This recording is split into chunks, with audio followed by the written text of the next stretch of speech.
Here's a limit. When we use direct substitution, we get 0 over 0. So let's find out more about this limit. When you take a value greater than 0, like 100, we get 1. When you take a value less than 100 but still greater than 0, like 0.001, we'll still get 1. Let's look at it from the left side. When you pick a value less than 0, like negative 100, we get negative 1 because the absolute value of the numerator makes it positive while the denominator stays negative. When you take a value greater than negative 100 but less than 0, like negative 0.001, we get the same value of negative 1. And we start to see a pattern happening here. All the positive values are equaling 1, and all the negative values are equaling negative 1. And so when we draw a graph, we start to realize that as we keep on getting closer from the right side, so as we plug in negative 0.0001, is going to continue equaling 1. And from the left side, as we continue plugging in smaller negative values, like negative 0.0001 is going to continue equaling negative 1. But at 0, there exists no value either on the right side or the left side. And we can solve this algebraically, and it's denoted by a whole symbol on the graph, a circle symbol as shown on the graph. And we can determine this algebraically when we take f of 0 and we get 0 over 0, which is formally known as indeterminate form. So let's look at the limits from the left side and the right side, known as one-sided limits. As we take the limit from the right side, as denoted by the positive symbol after the 0, we get 1. As we take the limit from the left side, as denoted by the negative symbol after the 0, we get negative 1. And so when we compare these limits, they don't equal each other.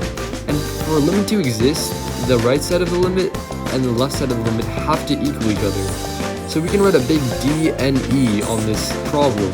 It does not exist. What actually exists is a jump discontinuity at x equals 0 from negative 1 to 1.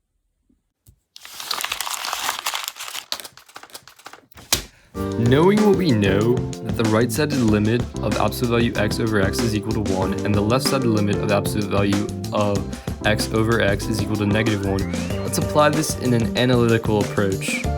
So the limit from the right side of 4 absolute value x, we can take out a 4, and we get 4 times something we know to be 1. So we actually get 4. As we take the limit from the left side of 4 absolute value x over negative 7x, we can factor out a 4, and we can factor out a 1 over negative 7. And then we get 4 over negative 7 times something we know to be not 1, but negative 1, because it's from the left side. So then we get 4 over 7. In our next example, we take the limit of 4 absolute value x over negative 7x as it approaches 0. And this is a trick question because a limit doesn't actually exist. Because for a limit to exist, like we previously discussed, it has to approach it from the left side and the right side an equal value, and it does not. Let's look at the next example. The limit from the right side of 0 for 4 absolute value x over x squared. Let's factor out what we know. We know we can factor out a 4 and a 1 over x, but we actually have to take the limit of 1 over x. So when we take the limit of 1 over x, we get infinity. So we know 4 times infinity times what we know to be 1. And if you're confused of how we got infinity for the first limit, you can check out the first video for an in-depth analysis.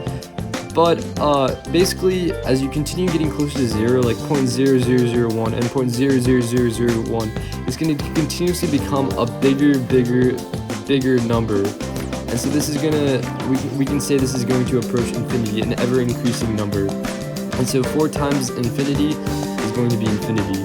As you take the limit of 4x absolute value x over x squared, we can cancel out the x's, and then we already know what to do. This is going to equal to negative 4, because remember, it's a left-sided limit. Next, we can take from the right side, we can take 4x absolute value x over x, and we can factor out the 4, and we can factor out the x, and we can take the limit of that. And we find that it's 4 times 0 times 1, which is going to obviously be 0.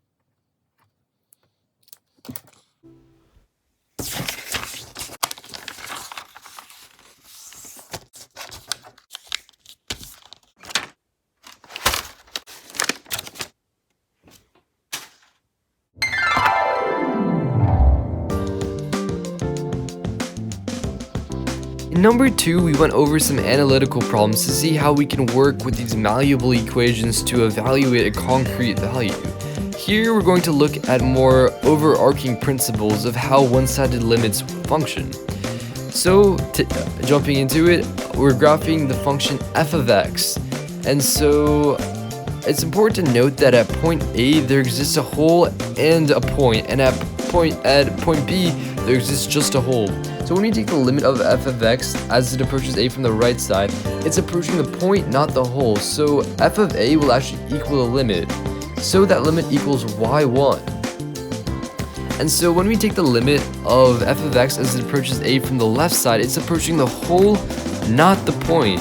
So it's going to equal y2. And as we take the overarching limit of f of x as it approaches A, that d and e doesn't exist, because the left-sided limit and the right-sided limit don't equal each other. As we take the limit from the right side at point B, as it approaches B, we get y1, and when we do the same thing for the left side, we get y1. Therefore, an overarching limit does exist. And so, even though a point doesn't exist, the limit as f of x approaches B equals y1.